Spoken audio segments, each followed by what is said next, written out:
लोकशाहीचा बुलंद आवाज, रिपब्लिकन वार्ता महाराष्ट्र।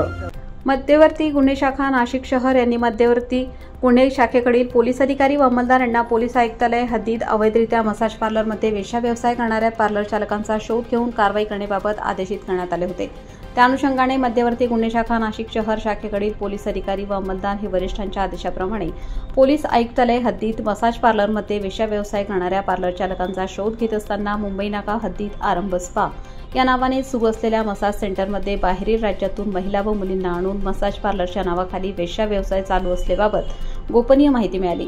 मिळालेली गोपनीय माहिती वरिष्ठांना सांगून त्यांच्या मार्गदर्शनाखाली संदीप मिटके, सहाय्यक पोलीस आयुक्त गुन्हे, वरिष्ठ पोलीस आयुक्त निरीक्षक डॉक्टर अंचल मुदगल, पीसी BMOB मध्यवर्ती गुन्हे शाखा नाशिक शहर व छापा पथकाने मेट्रो झोन समोर कमर्शियल गाळ्यात आरंभ स्पा या ठिकाणी छापा टाकत मसाज पार्लरच्या नावाखाली देह व्यापार चालवणारी महिला नामे खुशबू परेश सुराणा हिला ताब्यात घेऊन वेश्या व्यवसायासाठी कानपूर, दिल्ली, बिहार, मिझोराम या राज्यातून तसेच नाशिकमधील एक महिला अशा 5 पीडित मुली सदर ठिकाणी मिळून आल्या।